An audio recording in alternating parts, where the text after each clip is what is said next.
Bonjour à tous, Ulrich Ginisson, fondateur d'Eat to Be Fit, la première communauté du régime cétogène depuis 2015. Et je rappelle que je suis moi-même en céto-nutritionnel ininterrompu depuis 2013. Alors aujourd'hui, je suis très heureux de faire le témoignage de Guillaume parce qu'il a failli pas se faire. Bonjour Guillaume, Bonjour Ulrich. l'accouchement s'est bien passé? Très bien, ouais. Il faudrait plutôt demander ça à madame, mais oui, a priori, l'accouchement s'est bien passé. Alors, toutes mes félicitations pour ce troisième petit arrivé sur Terre. Mm. On Merci. lui souhaite une longue santé, une bonne santé, une longue vie. Mm. Donc, bonjour Guillaume, je te remercie d'avoir accepté notre invitation. Peux-tu te présenter pour les gens qui ne te connaissent pas encore? Alors, je m'appelle Guillaume Aiglin, j'ai 38 ans, je suis animateur radio, chrétien et céto-adapté depuis 2022. Également père de famille, voilà, donc mari de mon épouse Lydie. Et donc, on est parents de 3 enfants, dans le troisième, donc, qui est arrivé il y a quelques jours. Parfait. Alors, c'est génial parce que grâce à toi, grâce à ton métier, aujourd'hui, on a un super son, tu as un super micro avec tout ce qui va mettre derrière. Ça va être très agréable à écouter pour les gens qui suivent nos podcasts. Tant mieux. Euh, alors, ma question est, pourquoi le régime cétogène? Qu'est-ce qui t'a poussé sur le régime cétogène? Est-ce que tu veux peut-être raconter ton histoire avant le régime cétogène? Parce que généralement, on n'y arrive pas par hasard. Peux-tu raconter un petit peu ton cheminement et puis ce qui t'a poussé là-dessus? C'est ça, ouais. En fait, ça a été un long parcours, en fait, pour découvrir le régime cétogène. Déjà, on peut dire que j'ai fait des excès de table pendant 30 ans, les 30 premières années de ma vie, quoi. J'étais, celui qui finissait les plats, celui qui finissait les assiettes de tout le monde parce qu'en plus de ça, j'avais horreur du gaspillage. Donc aujourd'hui, je finis toujours les assiettes, mais je finis, le gras, en fait. Je mange le gras que les gens n'ont pas voulu, manger, qu'ils ont laissé dans un coin de leur assiette. Je leur dis: «Est-ce que tu peux me donner ton gras comme ça?» Voilà, du coup, ça déclenche des discussions aussi parce que forcément, les gens comprennent pas forcément pourquoi je finis les assiettes de gras. Ouais, donc voilà, pendant 30 ans, ça a pas été ça.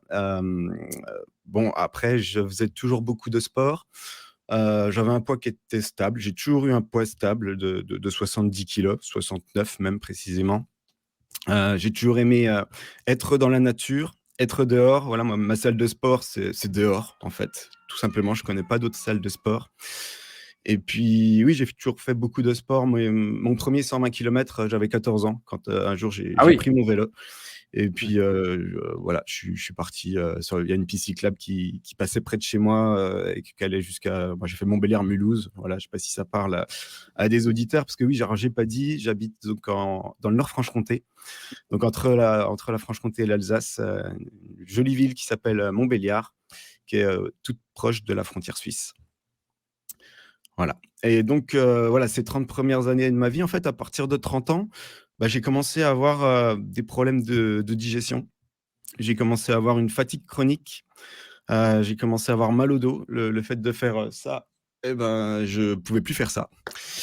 J'avais des pellicules dans les cheveux qui partaient pas, j'avais, de l'inflammation aussi au niveau des gencives, particulièrement au-dessus des dents, de l'inflammation. Et puis, en fait, j'avais l'impression d'avoir 70 ans, quoi. J'ai l'impression d'être un papy à 30 ans, non, on espère quand même vieillir un petit peu moins vite. Et ben, ensuite, voilà, j'ai toujours été de nature curieuse à vouloir, essayer de comprendre comment le corps fonctionne. Et puis, j'entendais parler autour de moi des gens qui avaient considérablement amélioré leur santé, par l'alimentation. Mhm. Donc on était dans les années, de 2015-2017, voilà, et puis à cette époque-là, c'était beaucoup le gluten qui était, on parlait beaucoup du gluten. Et du coup, alors je me suis dit: «Ben, je vais essayer de changer mon alimentation pour voir si ça améliore ma santé». Alors, bon, alors pour la petite histoire, allez, en 2012, j'ai arrêté le Coca-Cola. En 2017, j'ai arrêté le gluten et puis après en 2022, j'ai arrêté les glucides maintenant, donc on continue je continue, l'histoire. Donc j'arrête le Mhm. gluten Mhm. et bah, c'est vrai que, bah, assez rapidement, mais il y a la fatigue a disparu, le mal de dos a disparu. Et en fait, quand on arrête le gluten, en fait, on arrête les céréales, quoi, parce que, à part le blé, moi, je mangeais pas grand-chose d'autre, quoi, hein, le riz, je cours pas forcément après le riz, à l'époque, non plus. Donc finalement, j'ai déjà basculé vers le low carb, rien qu'en arrêtant ça. Je pense que je calculais pas mes macros, mais je pense, Je pense que je devais être à 100 grammes par jour de glucides, quelque chose comme ça, quoi, en ayant arrêté tout ce qui était quasiment les féculents étaient, étaient à l'arrêt. Donc voilà, bah, j'ai continué comme ça. Effectivement, ma santé s'est quand même améliorée, moins de fatigue, les pellicules, j'ai réussi enfin, j'avais plus de pellicules dans les cheveux. Le dos, ça s'est arrangé aussi. Et puis, ouais, du coup, j'avais vraiment envie d'aller plus loin, de comprendre vraiment comment le corps fonctionne, pourquoi les glucides sont mauvais, qu'est-ce qui se passe avec les glucides? Est-ce que c'est moi qui suis intolérant? Est-ce que tout le monde est intolérant? Enfin, j'avais envie de fouiller en profondeur. Et puis en me documentant, en regardant pas mal de vidéos aussi, parce que j'aime bien le format vidéo, et bah, je suis tombé sur des vidéos qui parlaient du jeûne. Mmh. Et ça m'a beaucoup interpellé, notamment des vidéos de chaînes très sérieuses, hein, de Arte notamment, hein, pour pas Oui, citer. oui, le grand documentaire qui a été fait sur le jeûne a été très bien réalisé, en parlant des pionniers en Union soviétique, toute la recherche qui avait été faite sur le sujet, qui a été publiée sur les maladies, psychiatriques et cetera, et c'est finalement directement connecté au régime cétogène parce que le cœur, c'est l'acétose. Donc les corps Exact. cétoniques et l'acétose, donc c'est des sujets très connectés. Mmh. Mmh. Donc voilà, j'ai eu envie de tester le jeûne en fait, hein. Il me disait clairement dans le documentaire que le jeûne était, bon pour la santé, qu'il empêchait le cancer de se développer, plein de choses comme ça, que le jeûne rendait joyeux même. Donc bah, je me suis dit, bah, j'ai vraiment envie d'essayer quoi, je veux vivre ça. Et du coup, alors il m'a fallu 2 ans, hein, pour, entre le moment où je commençais à me documenter, puis où je me suis lancé dans un jeûne prolongé. Donc 2 ans où j'ai fait des petits jeûnes, j'ai fait du jeûne intermittent, j'ai fait des petits jeûnes, des moyens jeûnes de 24, 48 heures, et puis il a fallu au bout de 2 ans quoi, donc on était début 2022, je me suis lancé dans un grand jeûne de 5 jours. Mmh. Donc ce qui était intéressant, c'est que alors déjà quand j'étais en jeûne intermittent, je me rendais compte que finalement le moment de la journée où j'avais le plus d'énergie, donc je sautais le petit déjeuner parce que j'avais pas faim le matin, mon corps m'appelait pas forcément à manger le matin, et le moment où j'avais le plus d'énergie, c'était, bah, juste avant midi, c'était juste avant de manger quoi finalement, donc passer au bout de 16 heures sans manger, c'est là où j'avais le plus, où j'étais le plus en forme. Donc ensuite, ouais, donc la première expérience de jeûne long, donc un petit peu plus tard, bah, 1er jour, 2e jour, 3e jour, assez difficile quand même. On sent quand même qu'au 3e jour, il y a un mur à péter, quoi. Il y a quand même un moment où le corps, bof, quoi. Et puis c'est au 4e jour qu'en fait j'ai découvert, ce qu'étaient les corps cétoniques. Mmh. 4e jour, bah, c'est là que j'ai fait ma céto-adaptation, quoi. En fait, je me suis réveillé en pleine forme. J'ai commencé à marcher, c'était comme si j'étais sur un tapis roulant, tu vois? Pourtant ça faisait 4 jours que j'avais pas mangé, quoi. Et puis, je fais pas mal de vélo aussi, et le fait de pédaler, j'avais l'impression d'être sur un vélo électrique. Mmh. C'est-à-dire, ça avançait tout seul, quoi. Tu à peine un petit coup de pédale et ça avançait tout seul. Je me suis dit: «Waouh, qu'est-ce qui m'arrive, quoi?» Enfin, j'avais entendu parler les corps cétoniques, tout ça, mais le fait de le vivre, c'est autre chose, quoi. Mmh. Donc voilà, j'ai continué ça, donc 4e jour de jeûne, 5e jour de jeûne, pareil. Puis 6e jour, j'ai dû casser le jeûne parce que voilà, on était invités, c'était le week-end qui commençait, donc voilà, je suis redescendu sur terre, quoi, on va dire. Mmh.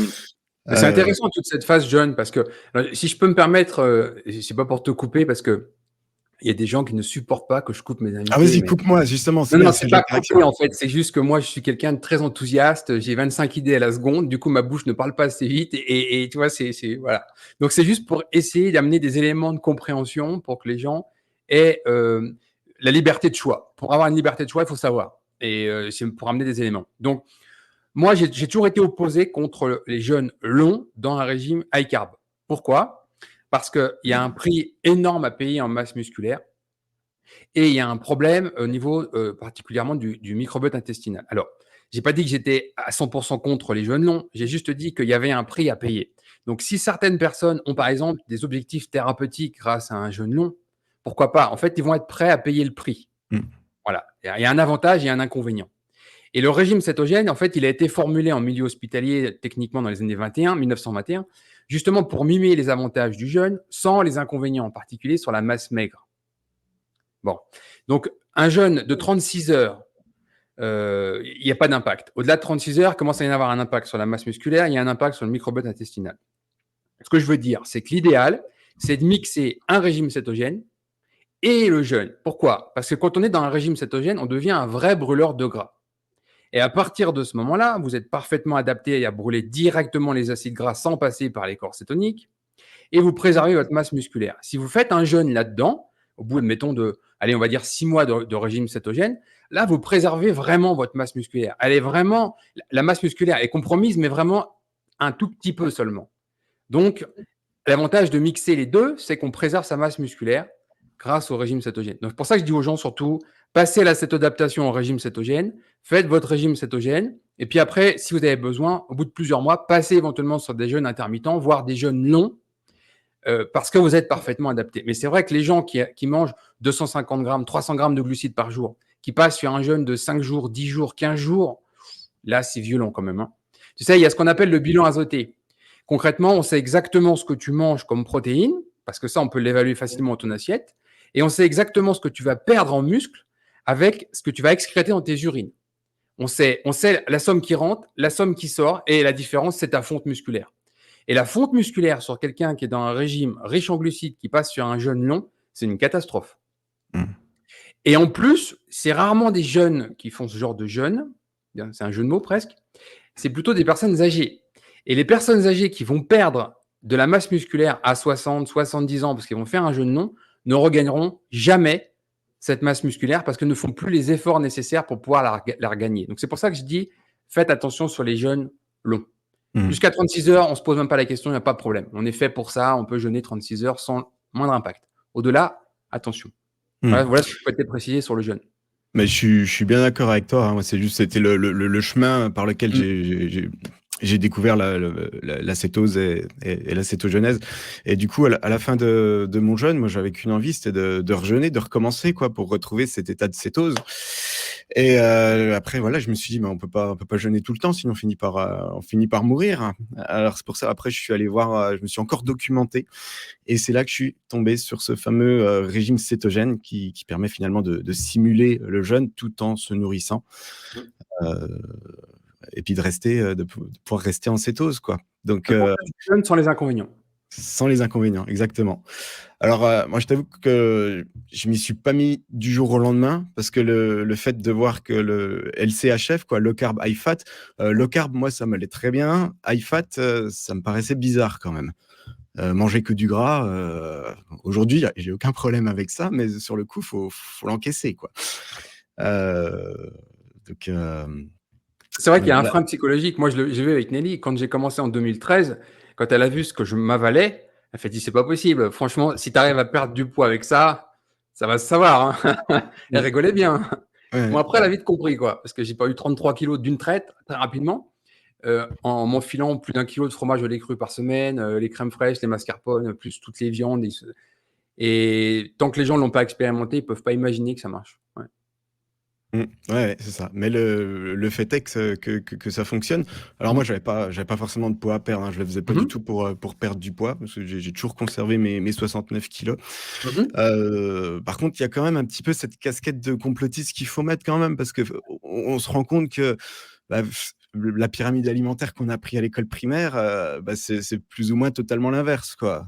Donc ça, il faut quand même. Ça va presque être une sorte de synonyme d'avant-gardiste, peut-être, je sais pas, parce que tu as remarqué quand même que ces dernières années, les complotistes avaient juste raison quelques années avant tout le monde. Donc, et en plus, c'est ça qui est frustrant, parce qu'on a maintenant plus de 6000 études scientifiques sur le régime cétogène, plus d'un siècle. Tu sais, la première, je le dis toujours, en 1920, inverser le diabète de type 2 grâce au régime cétogène, hein, c'était il y a 103 ans, 104 ans maintenant.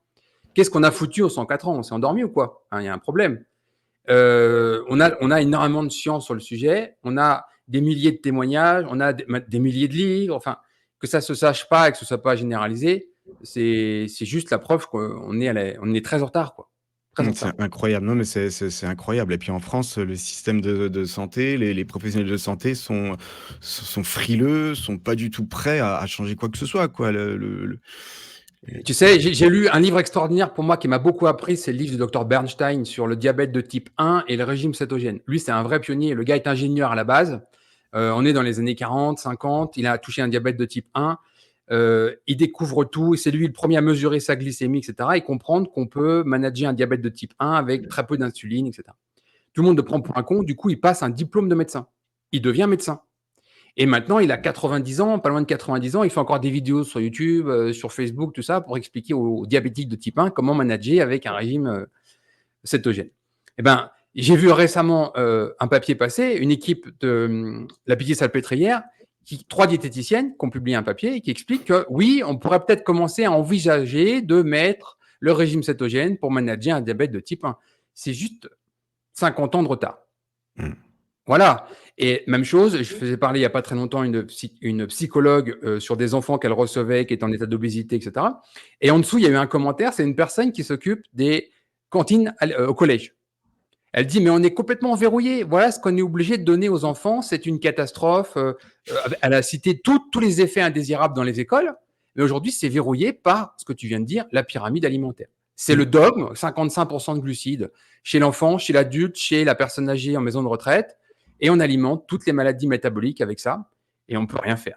Ouais, puis même à l'hôpital, hein, moi je sors de la Oui. maternité, j'ai bien vu les petits déjeuners qu'ils proposent, hein, c'est que du sucre. C'est le verre de jus d'orange, c'est le pain, mais alors le pain plus blanc que ça, tu meurs, quoi. C'est la confiture, il y a un petit bout de beurre, mais alors le petit bout de beurre, déjà, il en faudrait 100 empilés pour avoir l'équivalent d'une Oui. demi-livre, quoi. Ouais, Mais c'est ça qui alimente vraiment la totalité. Tim Noakes dit on peut effacer 80% des maladies dans le monde, 80% juste avec un changement dans l'assiette. 80%. Moi, je pense qu'on peut aller plus loin, mais on va reprendre ces chiffres à lui, c'est déjà 80%. pas mal, c'est C'est déjà pas juste mal. énorme. Mmh. C'est juste énorme. Diabète de type 1 managé différemment, diabète de type 2, les problèmes de maladies neurodégénératives, bien sûr, tout problème métabolique, donc surpoids, hypertension, tout ça, ça disparaît avec juste un changement alimentaire. Finalement, on initie la maladie dès presque la naissance. Quand on vient dire aux femmes ne pas allaiter, prendre une formule maternisée, quand on voit la liste d'ingrédients dans le lait en poudre, Ouais, ça donne pas envie, hein. moi j'ai les cheveux droits sur la tête et tu vois ce qui reste. Mmh. C'est fou, quoi. Mmh. Voilà. Malheureusement, on n'y peut rien. Au niveau individuel, on peut faire beaucoup. On peut apprendre, comprendre, agir. Mais au niveau collectif, je ne vois pas comment changer les choses. C'est bridé, c'est blindé, hein. J'espère que dans 10 ans, ça changera, que voilà, il y a une révélation qui va se faire, mais Tu sais, j'en doute. tu parlais tout à l'heure de complot, c'est un vrai complot. Tu as Nina Teicholz qui fait un travail incroyable, une vraie journaliste aux États-Unis qui a écrit un livre formidable, The Big Fat Surprise. Elle fait un travail d'enquête énorme. Elle débunk tous les médecins corrompus, les scientifiques corrompus, tout ça. Elle expliquait que dans le board qui décide des directives nutritionnelles aux États-Unis, sur de mémoire 13 personnes qui composent le board, une seule n'est pas en conflit d'intérêts. 12 sont directement rémunérées par l'industrie agroalimentaire. Mais des vrais conflits, c'est des gens qui touchent entre 50 000 et 1 million de dollars par an par l'industrie pour venir dire aux Américains les 5 prochaines années ce qu'ils doivent manger. Je te garantis qu'on n'a pas préconisé de manger des carottes avec du steak et du lait cru. Hein. Mmh. Voilà. Ouais, Donc, j'imagine, ouais. ça ne changera pas. Il nous reste le niveau individuel et puis, Voilà. voilà, Mmh. la conscience de chacun, la conscience personnelle, quoi, Oui, pour avancer. il n'y a que Ouais. ça.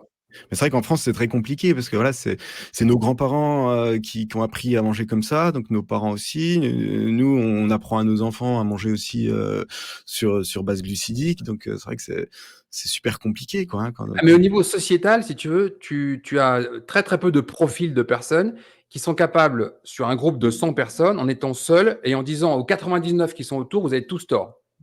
Et je peux vous le prouver. Il n'y a personne quasiment qui fait ça parce que l'humain, en fait, est un être social et on a besoin, en fait, d'être entouré de personnes qui font comme nous. Il y a une vraie pression. Donc, tes parents, tes grands-parents faisaient quelque chose, c'est que c'est forcément bien parce que c'est comme ça que les traditions se sont transmises de génération en génération. Et à venir dire à sa mère, sa grand-mère, son arrière-grand-mère, tu sais pas manger, voilà comment il faut faire, ça demande une telle conviction que 99% des gens, ils veulent pas le faire. Parce que c'est difficile, c'est inconfortable en fait de dire à tout le monde vous êtes planté. Voilà. Et du coup, tu deviens complotiste. Ouais, le bon complotiste, entre guillemets, comme, Voilà. tu Tu as dis, ouais. vécu 3 accouchements successifs en accompagnant ta femme. C'est pas toi directement qui as accouché, hein, bien sûr. Tu as pu voir un peu comment la maternité était faite en France. Moi, j'ai eu en contact plusieurs fois Michel Audin, qui est un des pionniers sur d'autres méthodes d'accouchement. C'était le premier qui a mis en place en 78 à Pithiviers, 45, des piscines des petites piscines gonflables, chauffées, en 78, c'est l'année de ma naissance, t'imagines? Où il expliquait que les femmes, ce qu'elles devaient d'abord, c'est qu'on leur lâche la grappe. C'est-à-dire qu'on arrête de les faire chier, pression, lumière, quelque chose de calme, où elles se retrouvent avec des proches, son mari, etc. Et puis, l'eau chaude, la position de l'accouchement, etc., etc. Mmh. C'est lui qui avait mis ça en place en 78.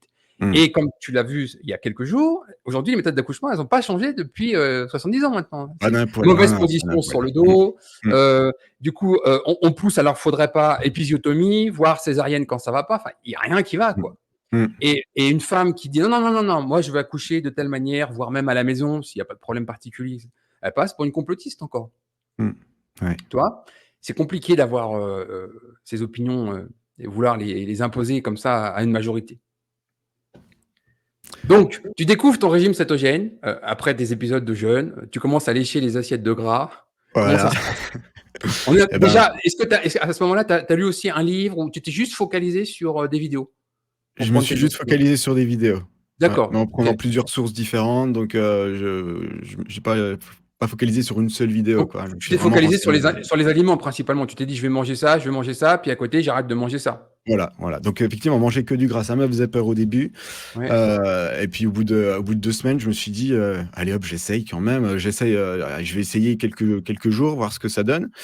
Et puis, franchement, au bout de quelques jours seulement, j'ai retrouvé ma cétose, j'ai retrouvé cette énergie qui venait de nulle part, quoi, de l'intérieur, quoi, du foie qui s'est mis à reproduire de l'énergie.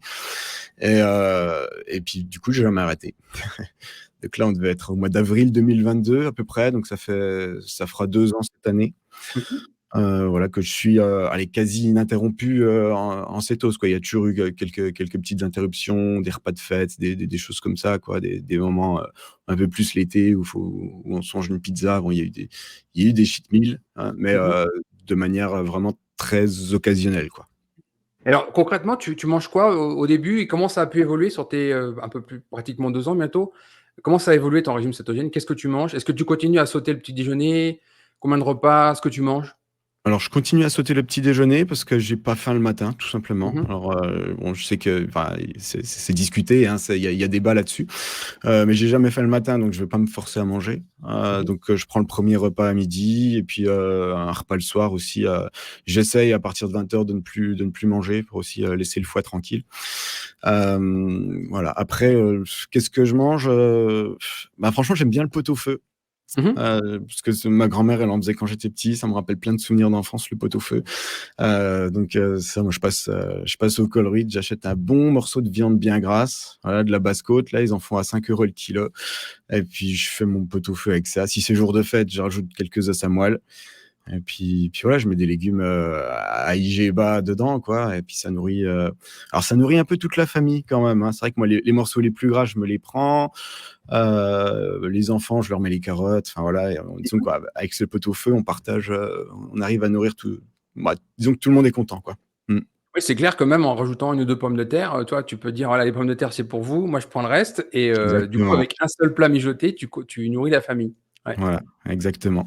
Donc ça peut durer 2-3 jours dans la semaine, hein, parce Ouais, que le bien sûr. pot-au-feu, en plus on a un poêle, on chauffe au bois à la maison, donc voilà, il va cuire 8-10 heures sur le poêle toute la C'est journée. l'énorme intérêt des plats mijotés, c'est qu'en fait, quand vous en faites pour plusieurs jours, donc vous le faites une fois, ça va vous prendre 1-2 heures, mais après vous êtes tranquille pendant plusieurs jours et comme tu l'as Exactement, souligné, parce que ça, c'est super important, le prix des morceaux de viande à mijoter, beaucoup moins cher que le prix des morceaux à griller. Donc les gens qui font exactement. très attention à leur budget, eh ben, privilégiez les morceaux à mijoter.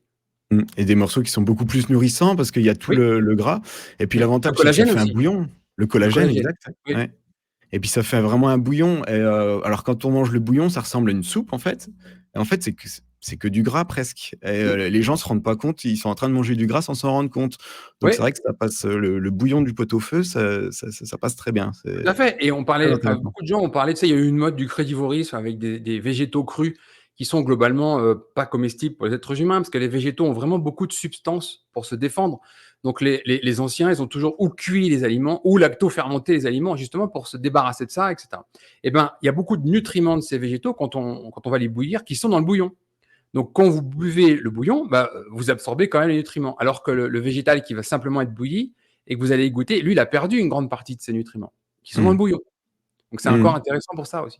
Ouais, garder l'eau de cuisson, là, on garde tout, hein, on garde tout, exactement. Et puis la mijoter, c'est super important. Après, voilà, l'alimentation, c'est le beurre. Moi, j'ai toujours aimé le beurre, mais du coup, j'ai Mmh. augmenté la consommation, hein. Je pense qu'on est pas loin d'une barquette de beurre par jour, ou au moins une tous les 2 jours, quoi. Quand tu dis barquette, c'est 250 grammes? Oui, 250 grammes, ouais, Oui, la d'accord. demi-livre, quoi, la OK, demi-livre. OK. Après beaucoup d'œufs aussi, ouais, bon, on mange pas mal de d'œufs. D'ailleurs, j'ai une petite question à ce niveau-là, c'est par Oui. rapport au blanc d'œuf. Qu'est-ce que tu en penses, toi? Est-ce que le blanc d'œuf cru, est les protéines sont assimilées ou pas? Il y a Alors, plusieurs il y a écoles. une petite différence. Alors, en fait, faut bien comprendre que, on dit c'est les Américains qui ont encore, créé cette bêtise et les Américains ont créé l'omelette au blanc d'œuf. Tu sais, quand c'était la chasse au cholestérol, fallait pas manger le jaune Pas le et jaune, donc du eh coup, dans oui. la tête des gens, c'est le blanc, protéines, le jaune, le gras. Mais quand vous regardez l'analyse, précise du blanc et du jaune, il y a aussi des protéines dans le jaune, hein. Donc les protéines sont dans les 2, malgré que tout ce qui va être gras est dans le jaune. Dans le jaune, Et ouais. il y a eu des gens qui ont beaucoup réfléchi à quelle est la meilleure façon d'absorber l'œuf. Alors, tu as l'œuf cru d'un côté, et à l'autre bout, tu as l'œuf dur, complet.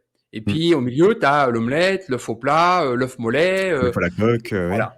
Et la meilleure, idéalement, si tu veux vraiment maximiser les choses, le mollet est idéal parce que le jaune n'est pas cuit, Mmh.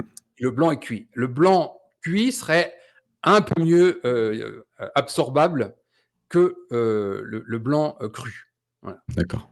Malgré tout, il y a 600 000 ans, on a dompté le feu, mais avant, ils mangeaient des œufs crus aussi, hein. Et tu as beaucoup d'animaux qui sont dans la nature qui mangent des œufs crus, donc c'est pas. Mais j'avais vu des papiers disant qu'en gros, si on mangeait que des blancs crus, il aurait fallu en manger un peu plus pour avoir les mêmes résultats. Voilà. D'accord. Un peu moins bien assimilé, mais Un peu assimilé quand moins même. bien, Ouais. un peu moins bien. Par Mmh. contre, le jaune, moins, plus il tend vers le cru et mieux c'est, quoi. C'est pour Mmh. ça que le mollet, finalement, c'est un peu le meilleur des deux mondes. Ou alors, sinon, moi, ce que j'aime beaucoup faire sur les œufs au plat, quand je casse mes œufs, je sépare mes blancs et mes jaunes. Ouais. Je cuis mon blanc dans la poêle et après, je dépose mes jaunes dessus, mais ils cuisent 20 secondes, 30 secondes, Mmh. ce qui fait que les jaunes sont quasiment intacts. Tu OK. vois? Ça, c'est une façon d'avoir le meilleur des deux mondes. OK. OK, super. Voilà. Après, sinon, au niveau de ouais, on était sur mon alimentation, alors j'ai eu un petit souci de constipation, Mmh. et honnêtement, j'ai mis, 1 an à trouver d'où venait le problème. Oui. Mmh. Et tu l'as Et identifié comment tu l'as identifié le problème, du coup? ben, en fait, tu vois, je réfléchissais mal, en fait. Je me disais: «Qu'est-ce que je fais? Je me disais: «Qu'est-ce que je fais pas?» Je me disais: «Je bois pas assez, je mange pas assez de fibres». Alors, j'essayais de boire plus, de boire plus de manger plus de fibres et finalement ça changeait pas grand-chose. Et en fait, on m'a invité à réfléchir à l'envers, en fait, à réfléchir en via negativa, c'est-à-dire que qu'est-ce qui me constipe, en fait? Et parce que a priori, j'ai identifié le fromage, notamment le comté. Alors j'aime Mmh. beaucoup le comté, hein, mais si j'en mange trop, alors après j'ai vu que c'est une histoire de caséine, qui pouvait ralentir le transit. Ouais, Mais si j'en mange trop, ça me crée des constipations assez sévères. d'accord. Voilà. Moi, 9 fois sur 10, les cas de constipation, c'était un problème de sel, pas assez de sel. Pas assez de sel, ouais. Oui, parce qu'en fait, le problème, c'est l'eau, comme tu l'as dit. Le problème de l'eau, en fait, c'est que les gens, ils s'imaginent que boire plus d'eau égale un meilleur transit. Non, non, non, ça marche pas comme ça. Même chose avec les fibres. On a fait croire aux gens que les fibres étaient indispensables pour avoir un transit régulier, sain, stable, etc. Ça, c'est une véritable connerie. Vraiment. On a une étude qui nous montre un truc magistral avec plein. Enfin, il n'y a pas énormément de personnes dans cette étude, mais là, ce qui est intéressant, en fait, c'est qu'ils ont voulu prouver quelque chose et ils ont prouvé l'inverse. C'est-à-dire qu'ils ont pris des gens qui avaient plein de problèmes intestinaux et ils ont pris un groupe où ils ont retiré toutes les fibres. Et dans le groupe où il n'y a plus de fibres, il n'y a plus de problème. C'est dommage, ils ont découvert ça par hasard. Et c'est comme ça qu'on le voit, par exemple, avec tous les gens qui suivent un régime carnivore, où il y a zéro fibre. Et les gens te Ouais. disent: «Ah oui, mais les fibres, c'est indispensable pour avoir un bon transit». Donc les fibres solubles, les fibres insolubles, et cetera. Et en fait, non. Tu as beaucoup de gens qui ont des problèmes intestinaux. Quand ils retirent complètement les fibres, c'est-à-dire, pour faire simple, ils retirent les végétaux, ils ont plus de problèmes intestinaux. Et éventuellement, si tu te sens constipé, ça se voit à la texture des selles. J'avais fait un article sur notre site complet avec toutes les échelles de Bristol, et cetera, et j'expliquais tout ça. Et l'important, c'est le sel. Et typiquement, si tu vas très, très loin, c'est-à-dire si tu prends, une grosse cuillère à soupe de sel, tu mets ça dans un verre d'eau. Donc là, il y a 18 grammes de sel là-dedans. Tu bois ça cul sec, je te garantis, dans la demi-heure, tu es en diarrhée, tu es aux toilettes. Donc, c'est quoi le rapport entre le sel et la constipation. Bah, en fait, c'est pas compliqué, c'est que le côlon, c'est vraiment un échangeur de liquide. C'est là que ça se passe. C'est-à-dire quand le corps considère que tu es déshydraté. Et quand je dis déshydraté, c'est pas que tu es forcément déshydraté, c'est que le corps considère que tu es déshydraté, c'est qu'il y a un déséquilibre en électrolytes. Il va pomper l'eau à cet endroit-là pour rééquilibrer ça. C'est là que tes selles vont commencer à dessécher, etc. Et donc, constipation. À partir du moment où tu amènes suffisamment de sel, tu inverses les choses. C'est 9 fois sur 10 un problème de sel. Après, il peut y avoir d'autres problèmes. Une fois sur 10, c'est autre chose. Typiquement, il y a des gens qui ont un problème d'activité du nerf vague. C'est-à-dire qu'ils ont une digestion qui est beaucoup trop lente, une sous-activité. Donc, les choses restent en transit trop longtemps dans l'intestin grêle, puis après dans le côlon. Et après, il y a des gens aussi qui ont des problèmes avec le magnésium. Pas assez de magnésium. Et on sait que le muscle qui entoure, qui permet le transit, si tu veux, est très dépendant du magnésium. Quand il y a une carence en magnésium, il y a une sous-activité, ça reste trop longtemps, etc. Et puis après, il peut y avoir aussi d'autres problèmes de digestion, typiquement manque d'acidité gastrique. Tu vas avoir un problème de digestion des protéines. Tu parlais tout à l'heure de la caséine, qui est une protéine. Il y a certains types de protéines qui vont poser plus de problèmes que d'autres, mais globalement, c'est tout le temps la même chose. Les protéines ne sont pas absorbées par le début de l'intestin. Elles continuent à aller dans le côlon et elles fermentent dans le côlon. Et elles n'ont rien à faire en fermentation dans le côlon. Et ça, c'est très facile à détecter parce que vous allez avoir des gaz. Et quand vous allez péter, ça va sentir l'œuf pourri. Ça, c'est du sulfure d'hydrogène. Et pour avoir cette odeur-là, c'est sûr que c'est un problème de fermentation de protéines. Les gens qui ont des gaz qui sentent l'œuf pourri, c'est des gens qui ont des problèmes probablement d'acidité gastrique, de malabsorption des protéines, et les protéines terminent en putréfaction dans le côlon. Ce qui peut aussi, alors pas forcément faire de la constipation tout le temps, mais c'est des gens qui alternent constipation-diarrhée, etc. Alors, je parle spécifiquement du 1 fois sur 10 où ce n'est pas un problème de sel. Mais 9 fois sur 10, c'est d'abord un problème de sel, pas assez de sel dans l'alimentation. D'accord. Alors du sel, ouais, j'en rajoute souvent, hein. Je suis plus à beaucoup de sel que pas assez de sel, je pense. Et puis, ce que je peux dire aussi, on parlait des flatulences, hein, donc c'est l'occasion. Je flatule beaucoup moins depuis que je suis en régime cétogène par rapport à ma vie d'avant. Je pense que ça a divisé par 10. Ouais, en fait, tu donnes le bon chiffre, justement, c'est à peu près divisé par 10, parce qu'on sait, il y a des études, hein, on sait très bien que l'être humain, entre guillemets, alors je suis désolé pour les mots, mais il faut les dire, hein, il va péter entre 0,2 litres et 1,5 litres de gaz par jour, et que ces gaz dépendent de la fermentation dans le côlon. Plus on amène de fibres, plus on amène de glucides indigestibles, plus on amène de protéines qui vont être mal absorbées, etc., et plus il y a de fermentation. Donc, vous avez des ventres ballonnés, vous avez des gaz qui sont douloureux, etc. Et ça, typiquement, en régime cétogène, c'est largement réduit. Et en régime carnivore, c'est quasiment nul. Ouais. Ouais. OK. Ah oui, oui, Ouais, donc c'est pas normal d'avoir envie de péter toutes les heures. C'est pas normal. ouais, non, c'est pas normal. Ouais, alors en parlant des petites difficultés que j'ai eues, donc ouais, bon, moi, il y a eu la constipation et puis il y a aussi que j'ai voulu essayer de tester un peu, de repousser les limites, de voir, jusqu'où je pouvais aller au niveau énergie, hein, au niveau, sport, énergie. Donc j'ai pu faire des grandes distances à vélo. Alors bon, à mon niveau, hein, je suis pas un athlète professionnel, mais j'ai pu faire du 250 kilomètres par jour, à C'est déjà pas vélo. la petite randonnée. J'ai pu monter le Ventoux, j'ai pu faire un marathon, enfin j'ai pu faire des choses comme ça. Et ce que je me suis rendu compte, alors plus trop maintenant, mais surtout la première année d'adaptation, c'est si je force, donc si je vais toujours à mon rythme, pas de souci, je peux aller très très loin. Par contre, si j'ai tendance à forcer un peu, j'avais comme des fourmillements, tu vois, qui me remplissaient au bout d'un moment, même dans tout le corps, jusque dans la tête. Et là, je me suis dit, oh là, faut peut-être calmer un petit peu. Donc je sais pas si c'est normal, si ça vient le corps Ah, produit mais peut-être pas assez de cétone, je sais pas. non, non, alors attention, parce que attention, quand tu es en régime cétogène, on dit régime cétogène parce qu'on est capable de mesurer des corps cétoniques en tout temps. Ouais, ça, c'est la base.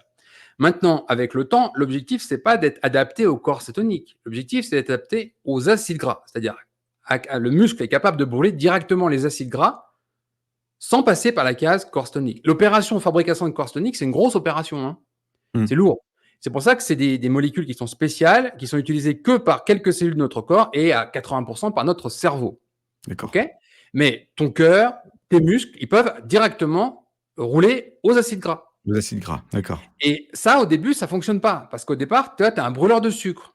Quand tu passes sur le régime cétogène, eh ben, le corps, il va surproduire des corps cétoniques justement pour alimenter un peu tes muscles. Le problème, c'est que ça ne permet pas d'alimenter suffisamment l'effort. Et Mmh. typiquement, quelqu'un qui est sportif, qui commence en régime cétogène, eh ben, il a la barre des 130 pulsations minutes les premiers mois. Il n'arrive pas à passer au-delà de ça. Il n'a pas de jus, il a les muscles durs, etc., etc. Et ça peut prendre jusqu'à 18 mois d'adaptation, jusqu'à 18 mois. Ça dépend comment tu étais drogué au sucre avant, entre 6 mois et 18 mois, pour devenir un parfait brûleur de gras et être capable de tenir un rythme de 180, 190 pulsations minutes sans baisse de jus. Et là, tu carbures qu'au gras. Tu vois, quand tu fais un quotient respiratoire ou une VO2 max sur un banc, les sportifs les mieux céto-adaptés, ou les mieux fat adaptés, ils Mmh. brûlent jusqu'à 85% de lipides à Mmh. 185 pulsations minutes. Tu D'accord. vois? Ouais, ouais. Alors qu'un sportif qui est brûleur de sucre, à ce niveau-là, il va être à 25, voire 15%. C'est pour donner une idée. Ça n'a plus rien à voir. Ton Mmh. carburant principal devient les acides gras. Mais il y a une phase entre les 2 qui est un peu difficile, ça s'appelle l'adaptation. Ça peut prendre du temps. Tu iras voir dans nos vidéos le témoignage de Jean-Michel Bell, 2 fois champion du monde de motocross, le grand pilote de moto français, qui nous a expliqué ça, que les premiers mois, c'est moi qui l'ai accompagné, les premiers mois, ça a été un peu difficile justement, parce qu'il n'arrivait pas à passer cette barre de 130, quoi. Mmh. D'accord. Avant 130 pulsations minutes, c'était un diesel, il était capable de faire 200 bornes, pas de problème. Mmh. Et puis au-delà, s'il devait forcer, lui, tu pourras le rencontrer au Ventoux parce qu'il le fait souvent. Et ben, s'il devait monter le Ventoux et taper un record, il pouvait pas en CETO, au Ouais. début. Ouais. Le temps de l'adaptation. Voilà. D'accord. T'as mon ami aussi, Pierrick Paget, qui est proche de chez toi, qui est à l'ENIA, grand pilote de motocross français, qui est passé en keto il y a 7 ans maintenant. Vous êtes dans le même coin. D'accord. Si vous voulez faire des OK. sorties vélo, vous pouvez faire OK. un groupe keto. Bon, bah, faudra qu'on essaye. Super. Jean-Michel s'était inscrit, il avait fait tu sais, j'ai perdu son nom, la course qui traverse la France là, au mois de juillet, août, je sais plus. Mmh. La Race Across La Race France. Cross France, là, ouais, Alors, ouais. il Mmh. avait fait la 250 en 2022, 350 2023 et il y en a plein en fait qui sont en keto, qui se sont attaqués à cette course-là. Et là, ça Ouais. devient intéressant parce qu'en plus, tu pars en autonomie. Donc niveau Mmh. alimentation, le poids que tu as sur toi, sur ton vélo, et cetera, le nombre d'arrêts, le keto devient stratégiquement très intéressant. Mmh. Exactement. Ouais, tout à fait. Mmh. Donc là, pour toi, tu es pas encore à ton optimal, tu as pas retrouvé vraiment, la pêche que tu avais par exemple, sur du gros dénivelé ou des choses comme ça que tu avais avant le keto encore? Disons qu'il faut que j'aille, non, je pense que j'ai quand même au moins, j'ai au moins les mêmes performances que ce que j'avais avant. Tu as retrouvé là? Ouais. Ouais, En 20 mais mois, tu as retrouvé? OK. ouais, ouais, j'ai retrouvé après c'est pour aller, pour, augmenter la vitesse quoi, si tu veux, pour avoir plus de frappe, De puissance? plus d'intensité quoi, ouais, Oui, je oui. sens qu'il y a quand même, il y a un plafond que j'ai du mal à, Est-ce que tu travailles avec dépasser. un cardio, par exemple, pour voir tes zones, où est-ce que quand tu travailles au cardio, tu sais à partir de quel niveau ça bloque? Alors ça fait 2 semaines que je me suis acheté une ceinture cardio, donc je commence. Ouais, d'accord. Ouais, Ça, c'est mais super important parce que tu vas voir que c'est vraiment un certain seuil d'activité cardiaque mmh, que tu touches ta limite, en fait. Tu as la célèbre zone 2 qu'il faut travailler, qui est le fond, qui va être selon plein de paramètres, entre 130, 135, 138 pulsations minutes. Là, c'est le gros volume. Et puis après, il y a d'autres zones que tu vas travailler. Et là, ça va être intéressant de voir qu'est-ce qui se passe quand tu es en keto et que tu es à 190 pulsations minutes sur 20, 30 minutes, quoi. Qu'est-ce qui se mmh, passe? Voilà. C'est pour ça que le ouais, cardio est super intéressant. ouais, je ferai des tests, ouais, je vais analyser tout ça. Là, je suis plus sur du 150 quand je Mmh. cours à mon rythme quoi, sans forcer, en allant juste à mon rythme. Je suis plus, en faisant du 6 minutes, en moyenne du 6 minutes au kilomètre quoi. Je m'étais amélioré, j'étais descendu quasiment à 5 minutes au kilomètre, mais là, avec les fêtes là, faut que je reprenne les choses bien quoi. Mmh. Mais tu vas voir, c'est que du bonheur avec le temps, avec les années, les choses s'améliorent. Devenir performant sur, le gras comme carburant, c'est super intéressant parce que c'est un nouveau terrain de jeu, quoi. C'est un vrai changement de logiciel. C'est comme si tu avais un nouveau toi, tu vois? Mmh. C'est Exactement. Ouais, parce que là, on parle je parlais des petits inconvénients, mais il y a plein d'avantages, quoi, hein, depuis que je suis en keto, au niveau résistance à la fatigue, au niveau énergie, franchement, je reviendrai jamais en arrière, quoi. C'est adopté, quoi, c'est adopté définitivement. Heu, Et du coup, c'est tu génial. tu es tu es tout seul chez toi à l'avoir adopté ou ta femme t'a suivi? Alors ma Comment ça femme, s'est je passé? peux dire qu'elle est en low carb, plus. D'accord. Mmh. Voilà, elle ose pas manger autant de gras que moi encore, mais elle est vraiment en low carb. Et puis les enfants, on les laisse libres en fait, hein. Moi j'explique ma Ouais. démarche à la maison et puis, Mmh. je vois que le grand, il commence à comprendre un petit peu, donc on verra. Ouais, oui, déjà éliminer les choses qui sont les plus néfastes, typiquement, le jus d'orange, le matin au petit déjeuner, des choses comme Ouais. ça. Ce serait c'est les parents qui nous écoutent, même si vous les faites pas tomber dans un régime cétogène, dans le keto ou quoi que ce soit, ne serait-ce que leur mettre un petit déjeuner riche en protéines le matin, hein, des œufs, de la viande, du bacon, ce que vous voulez, mais riche en protéines et de virer les trucs riches en glucides, typiquement les céréales et le jus d'orange, c'est déjà un gros, gros changement. Oui, oui, ça on trouvera. De toute façon, il y aura pas ça dans notre frigo, dans nos placards, hein. Il y aura pas, voilà, ils aiment bien leurs pancakes, donc je leur fais leurs pancakes le matin, quoi. Mais c'est vrai qu'avec ça, Ils ils aiment ont bien tu un peu de ça, tu as céréales. des recettes de pancakes keto, je peux te garantir qu'ils voient pas la différence, hein, donc Ouais, c'est c'est vrai, top, c'est hein. vrai. Ouais, ouais, C'est vrai.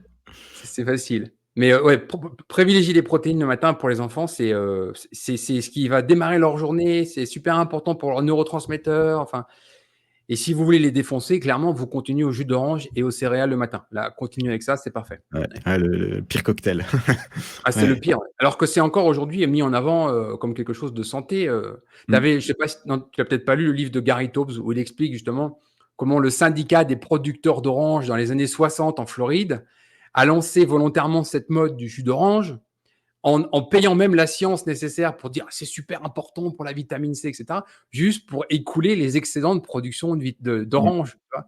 Il y a un vrai lobby derrière qui a créé toute cette hérésie, hein. Il y a pas de Exactement, c'est vrai. Non, mais c'est clair, hein, puis c'est rentré dans la tête des gens, mais profond, quoi, hein. Il faut des fruits, la vitamine C, Mais c'est ce que je dis aux gens, regardez les choses factuellement. Prenez un brocoli, regardez la quantité de vitamine C que vous avez dedans.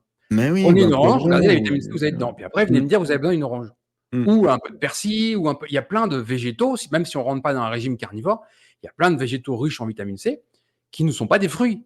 exactement, ouais, L'orange est pauvre en vitamine C. mmh, L'orange est pauvre. ouais. Ah, c'est une bombe de sucre, hein, l'orange, c'est tout, C'est hein, surtout une bombe de sucre, tout ouais, à fait. mmh, Ouais. Mais le célèbre slogan qui a très bien marché au niveau marketing, 5 fruits et légumes, les gens ils se sont dit: «Ouais, bah, c'est 5 fruits». À la mmh, limite, il vaudrait mieux 5 légumes, hein, plutôt que mmh, 5 fruits. ouais, ou alors le citron, je pense que le citron, il est très riche en vitamine C et puis il est beaucoup C'est moins sucré. relativement pauvre aussi, à côté, franchement, moi je prends souvent l'exemple du brocoli, par exemple, hein. Ouais, Mangez ouais, du brocoli, arrêtez mmh, avec ça. Hein. mmh. Bon, c'est vrai que le citron, il est relativement pauvre en sucre, on va pas non plus puis les gens vont pas manger 3 citrons ou Ah, c'est ça. 1 verre de jus de citron entier donc Mmh, mais on peut facilement trouver, et puis en plus, il faut savoir une chose essentielle, la vitamine C et le glucose prennent la même petite voiture dans votre circulation sanguine. ouais, Donc plus vous mangez de sucre, plus vous avez besoin de vitamine C. mmh, Moins vous en mangez, moins vous avez besoin de vitamine C. Par exemple, je te donne un exemple très simple. Historiquement, on connaît toutes les histoires des navigateurs au long cours, le scorbut, une maladie très connue des marins, et cetera, parce qu'ils n'avaient pas de fruits frais, et cetera, et cetera. Quand on est dans un régime carnivore, il y a aucun besoin de vitamine C. Aucun besoin de vitamine C dans les fruits ou les légumes. Zéro. Le quelques grammes, entre 8 milligrammes et 10 milligrammes par jour, qui sont contenus dans les tissus musculaires des animaux, suffisent. ils suffisent, d'accord. Ah, je savais pas ça, Simplement, il tu n'y a vois? pas Ouais. besoin de suppléments en vitamine C, Mmh, il n'y a pas besoin de fruits, il n'y a pas besoin de rien du tout et il n'y a aucune carence et il n'y a pas de scorbut. Zéro. mmh, Le problème, en fait, c'est que plus on met de sucre, de glucides dans notre alimentation et plus en face, on a besoin de vitamine C. Donc d'accord. les deux sont liés. Mmh, Voilà. Donc OK. quand on arrive dans un régime cétogène, beaucoup moins de glucides, beaucoup moins de besoin de vitamine C. Beaucoup moins de besoins. D'accord, ah bah, tu vois, ça j'ai appris quelque chose aussi là, oui. Mmh, OK. Voilà. C'est dans les extrêmes, en fait, qu'on a les expériences extrêmes qu'on arrive à voir, concrètement qu'on nous a menti. J'ai publié un témoignage du docteur Récimon spécifiquement sur la thyroïde et le régime cétogène et je lui avais envoyé une étude 2 semaines avant pour qui mettait vraiment en évidence l'apparence des problèmes de thyroïde avec les glucides aussi. Mmh. Les gens te disent: «Oui, l'activité thyroïdienne en régime cétogène, blablabla». Mais concrètement, tous les goitres de TCC, c'est la thyroïde qui gonfle, qui Ouais, devient vraiment ouais. énorme et cetera, Mmh, sont liés avec l'arrivée des glucides dans les populations, même les populations ancestrales. Tu retires les glucides de l'équation, il y a plus de goitres. Ça veut mmh. dire que nos besoins en iode sont beaucoup plus bas. Donc tout ça, c'est lié et démêler le vrai du faux, ce qui alimente vraiment les problèmes, c'est un vrai travail d'enquête et aujourd'hui, c'est pas simple. Il y a beaucoup de fausses croyances. Ouais. Voilà. Bon, alors ton régime cétogène aujourd'hui, donc 2 repas, des repas mijotés. Qu'est-ce que tu aimes manger? Tu as retiré tes fromages du coup complètement? Pas complètement, mais je limite, Tu quoi. limité? Ouais, je vais pas me Tu faire la limité. moitié du comté, en un repas, quoi. Ouais, en Ouais. plus, le comté, c'est une religion, dans ta région, c'est obligatoire. D'ailleurs, je vais interviewer Oui. quelqu'un qui est fils de fromager, très implanté, dans le comté. Ça va être intéressant de Ah super, ah d'en oui et parler.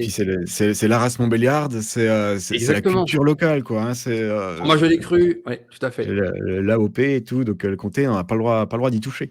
Non, non, non et Donc tu sais qu'on en trouve enfin, ce qui est rigolo, c'est qu'ils s'exportent dans le monde entier, hein. Moi, mmh, ici, à Boulder, Colorado, États-Unis, j'ai du comté de ta région, au lait cru. ouais. Ouais, ouais, ouais. Ouais, ouais, je te crois. Bon, il doit pas être le même prix au kilo que chez nous, mais Détrompe-toi parce que déjà ici, il y a pas de TVA, donc tu as pas les 20 en plus qui payent certainement largement les frais de port. Donc d'accord. non, non, de Non, non, mémoire, en dollars, je dois être à 24 $ le kilo. ouais. Donc Bah, c'est aujourd'hui, super, avec l'inflation, aujourd'hui, c'est le prix qu'on le paye ici, quoi, hein. Ouais. Donc voilà ouais. et alors qu'il vient de 8 000 kilomètres, quoi. Mmh. Mmh. D'accord. Ouais, donc on va ça vaut le coup d'aller l'acheter aux États-Unis. Presque, Mmh. oui, c'est pas impossible qu'à un moment ne serait-ce que la TVA. Tu sais, les gens se rendent pas compte du prix de la TVA, hein. Alors tu prends un truc à 100 € hors taxe, c'est 120 quoi. Ah, c'est clair. Tu as payé Mmh. 20 € de Ah, taxes, hein, 20 € tu de pas plus, ouais. voilà. Mmh. Ici, tu as pas de TVA donc Mmh. ça change déjà, les Ouais. choses. Voilà. Donc non, le comté, du coup, on l'achète directement à la fromagerie, donc directement chez le producteur, donc ça c'est bien aussi. Et puis ils vendent aussi le beurre aussi, on le prend chez le même fournisseur, donc c'est du beurre, franc-comtois, donc le beurre pour les fruitières à comté, donc c'est du beurre de pâturage, c'est du beurre, du vrai beurre, quoi. Mmh. Du vrai beurre, voilà. Mmh. Je sais pas si tu as Ouais. vu, j'ai publié le témoignage de quelqu'un qui préside enfin qui dirige le label lait de foin. C'est-à-dire, ils ont lancé l'idée de revenir à des produits laitiers avec des animaux uniquement à l'herbe et cetera Mmh. et on n'avait pas des différences en micronutriments et cetera. Donc si vous avez la possibilité d'avoir des produits laitiers d'animaux élevés à l'herbe, privilégiez ces produits-là, ça n'a rien à voir. Ouais, ouais, on les trouve facilement, même en grande surface en France, on arrive à trouver du beurre, du beurre de pâturage, quoi, donc ça c'est vraiment bien. Ouais, Mmh. ouais, ça a rien à voir. Ouais, parce que Ouais. quand tu prends un beurre pasteurisé avec une graisse homogénéisée, un bloc dur, jaune clair, pratiquement blanc, et cetera et Mmh. à côté de ça, tu prends un lait cru à l'herbe qui est jaune, un vrai jaune, qui est Ah puis ça a tendre pas et le même cetera. goût, hein. Ça a rien à voir. C'est un goût totalement différent La aussi, crème fraîche, quoi. c'est pareil, il y a une crème Mmh. crue versus une crème pasteurisée, ça a rien à voir. Ça a Voilà. pas du tout le en plus, la crème, il rajoute des ferments lactiques aussi, alors ça a un goût, c'est plus le goût de la crème, d'origine, quoi, donc on arrive encore à trouver quand même des produits, qui viennent de la ferme, quoi, hein, Dans ta donc région, vous êtes gâtés quand même, donc faut en profiter, c'est clair. ouais, ouais, ouais, donc ouais, beurre, crème, ça je mange beaucoup. Fromage un petit peu, même si c'est un peu Mmh. moins quand même, j'essaie de limiter, mais j'en mange quand même, ouais, quasiment quotidiennement. Mmh mh. Ensuite, il y a tout ce qui est, à quoi je pensais? Ah, En oui, légumes, qu'est-ce que tu manges? Tu manges courgettes, navets, céleri? Qu'est-ce que tu manges en plus en légumes? ouais, en général, un peu de alors j'évite les bon, pommes de terre, non, non, pas de pommes de Bien terre. sûr. Mmh. Carottes, j'évite, mais ça m'arrive quand même d'en manger parce que Et quand en elle a petite quantité, c'est pas problématique, hein, c'est pas non plus quand elle a cuit délirant. quand elle a cuit dans Voilà, le gras de viande, franchement, la carotte, elle est ouais. délicieuse. Après oui, navets, brocoli, ail, Mmh. oignon, beaucoup d'ail, ouais, beaucoup Mmh. d'ail. Oignons aussi, courgettes, aubergines, tous ces légumes-là, je mange, Tu vois, ce que tu dis est super quotidiennement. important. Les gens négligent tout ce qui va concerner la grande classe des aromates. Donc, tu peux mettre ail, échalote, oignon et puis après persil, basilic, origan, tout ce que tu veux. Toutes ces herbes-là sont hyper riches en micronutriments. C'est Mmh, énorme. Ne serait-ce qu'un bouquet de persil, quand on voit ce qu'on trouve dedans, c'est facile à mettre dans l'alimentation. Vous mangez une simple salade, vous faites une vinaigrette correcte avec tout ça dedans, bah, ça change la vie, hein et mmh. c'est très riche en micronutriments. Ouais, c'est délicieux, hein, du persil, ça oui, Mmh. après beaucoup d'herbes, hein, beaucoup de poivre, du thym aussi, beaucoup d'herbes de Provence. Voilà, tout ce qu'il faut pour, faire une bonne petite poêlée provençale, hein, ça, avec, la razzia d'huile d'olive, par-dessus, quoi. Ça, c'est les incontournables, quoi, hein, c'est Ouais. Donc tu fais beaucoup de plats mijotés, beaucoup de plats, qui peuvent servir sur plusieurs jours et cetera. Tu es Ouais. pas trop sur les viandes grillées, avec une sauce à côté ou des légumes cuits à côté? Un petit peu, si, ça peut après, on arrive, des fois on fait des steaks hachés, tu vois? On prend les c'est marrant parce qu'on prend les steaks hachés les plus gras qu'on trouve, qui sont les moins chers, donc on prend les 20 de matière grasse et puis Tac, voilà, c'est la bonne surtout matière. une fois qu'ils ont grillé, surtout on garde bien la graisse qui est au fond de la poêle et puis on la reverse dessus, tu vois? Très bien, en 2 repas par Mmh, jour donc OK. en 2 C'est repas très par bien. jour. Ouais. Tu ressens pas de frustration, tu ressens pas de manque, Non, aucun. Ouais, très après bien. je mange aussi pas mal de charcuterie, Mmh mh. donc bon, c'est peut-être moins bien, je sais pas, mais bon, le C'est des char bah, tu sais, la saucisson, charcuterie, il y a chorizo, tout en fait. À la base, une vraie bonne charcuterie artisanale faite avec des bons ingrédients, il y a pas de mmh, problème. Le vrai problème de la charcuterie, c'est qu'aujourd'hui, au niveau industriel, elle a été faite avec n'importe quoi. Il y a plein de merde qu'ils rajoutent dedans pour mettre plus de sel, plus d'eau et plus de sucre parce que mmh. ça coûte moins cher. Là, c'est pas très bon, mais les artisanales, font des choses très bien, hein. Après, il y a une règle, chez nous aussi, c'est que s'il y a plus de 3 virgules sur la liste des ingrédients, on prend pas, quoi. C'est une petite règle toute bête, hein. Un Pas gamin de mal, 6 ans, il peut c'est compter pas jusqu'à mal. 3 Oui, et c'est vrai que ça marche bien aussi, quoi. Ouais. oui. Après voilà, on est aussi le pays de la saucisse de Montbéliard, hein, Ah, donc merveille. bah, ça, incontournable aussi, hein. Alors bon, il y a un peu plus de 3 ingrédients dedans quand même, hein. Ils arrivent quand même à ce qu'il y ait pas que du porc et du sel, mais bon, on arrive quand même à en trouver de la traditionnelle, le plus proche possible du producteur, quoi. Mmh. Et ça pareil, ça c'est délicieux. Ça se marie tellement bien avec le fromage aussi, tu vois? La Franche-Comté chez nous, c'est le comté, le Mont d'Or, la Cancoyotte, je sais pas si, Ah oui, si, si, bien sûr. Ouais, bien si? sûr, bien Ouais. sûr. Ouais, ouais. Et puis le Morbier, quoi, c'est les 4 fromages qui sont vraiment, typiques, fromage franc-comtois, quoi, qui se marient très bien avec la saucisse de Montbéliard. La Morteau aussi, qui est pas très loin, hein. La Morteau, elle est à 30 Et kilomètres à votre une vélo. simple morteau Montbéliard mis dans une casserole pleine d'eau et tu mets soit du céleri, soit du navet, soit ce que tu veux, que tu vas faire en purée, tu vois? Donc du coup, tous les arômes de la saucisse sont dans l'eau, Mmh, dans le bouillon de cuisson. C'est très simple en fait. Tu mets mmh, tout ça dans ta casserole, tu fais cuire, tu égouttes, tu fais ta purée d'un côté et tes saucisses de l'autre, c'est réglé. mmh. Tu as ta purée saucisse, top qualité, comme avant. Que tu peux monter soit avec du fromage, soit avec du beurre simplement, enfin. Ouais. Ah, il y a tellement de possibilités, c'est dingue, hein? Ouais. Et des choses simples, parce que c'est vrai que les gens ils disent: «Purée sans pommes de terre». Oui, oui, on peut faire une purée sans pommes de terre, il y a pas de problème. Ouais. Ouais, le Voilà. navet, par exemple, il est beaucoup moins glycémique que la pomme de terre, quoi, Ah hein, bah, le navet, il remplace très bien. Il remplace très bien, par exemple, sur la raclette, l'hiver, tu vois? Tu as charcuterie, oignons, fromage et cetera. Et il Mmh, manque la pomme de terre. Bah, tu fais cuire tes navets comme tu fais cuire tes pommes de terre, tu les mets dans un exactement. saladier sur ton plat comme et tu utilises ça comme support, comme tes pommes de terre. Et tu as pas Mmh. les ballonnements, tu as pas mal au ventre, tu es pas très mal comme tu es très mal quand tu as ça avec une pomme de terre. La pomme de terre, c'est une catastrophe là-dessus. Voilà. Exactement, ouais, ouais. Alors le navet, j'aime bien le consommer cru, tu vois? Avec du beurre, Mmh mh. ça, il y a pas de souci. Je peux me faire la moitié d'un navet avec, en mettant autant de beurre que de navet, quoi, mais ça passe en apéro, ça passe très bien, ça, c'est Ah bien, ouais, ouais, bien sûr. Nelly avait sorti les on utilise souvent les radis froids, tu vois? Froids avec du beurre oui. et cetera. Mais les radis Ouais. poêlés, c'est la même chose. Alors tu peux détourner les choses, sans parler du radis noir. Elle avait fait des spaghettis de radis noir Ah, faut qui remplacent s'accrocher le très radis bien. noir quand même, hein. Alors Non, non, cru non! par contre, Ah oui, cru non, non, non, il faut le cuire, il faut le cuire. ouais, Le radis noir, faut le cuire. Ouais. ouais, sinon ça Mais ça ça arrache. fait parfaitement illusion, hein. Tu fais des Mmh. spaghettis carbonara avec du radis noir, même les enfants, ils en mangent, on a pu tester. D'accord. OK. Ah bah, faudra Tu sais, qu'on c'est un qu'on juge de rencontre paix les les enfants. S'ils te disent non, c'est mort. oui, oui, et puis ils disent tout de suite, hein. Oui, oui. Ouais, ouais. Alors que quand tu fais ça et qu'ils t'en redemandent, là, tu te dis: «Ah, c'est bon, c'est Mmh. passé». Voilà. Bah, c'est super. Maintenant, peut-être au niveau du sport, et qu'est-ce que tu embarques sur tes grandes distances? Eau, électrolytes, tu emmènes quelque chose avec toi sur quand tu fais, de 150, 200, 250? Alors Comment tu j'emmène, t'organises? alors au moins de l'eau, ça c'est sûr. Mmh mh. Si j'oublie pas de mettre le sel, je prends de l'eau salée.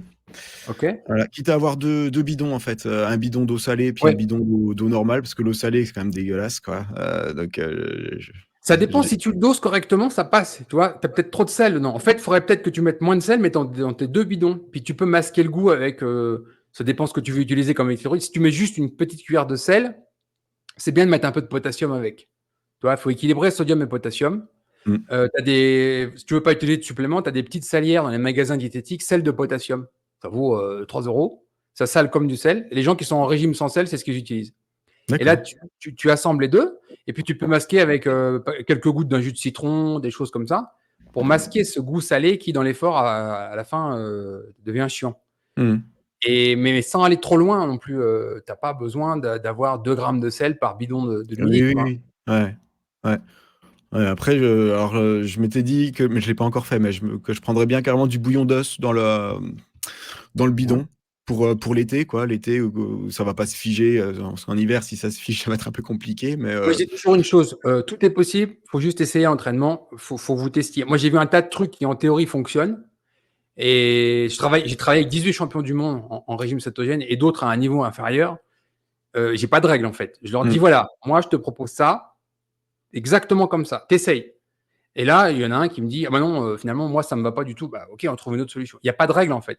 non, faut Parce que dans tester. l'effort, en Mmh, fait, on a des fois des envies qui sont, entre guillemets, «stupides». C'est-à-dire, tu sais que c'est pas bon pour toi, tu sais que ça sert à rien, tu sais que c'est nul, mais tu as envie de ça. Quand tu fais des efforts longs, bah, il faut trouver une parade pour arriver à tromper le cerveau mmh, et le satisfaire, quoi. mmh, Donc il y a pas de règle. Si tu es bien avec le bouillon d'os, très bien. Moi, j'en connais plein, ils font ça aussi au jus de légumes.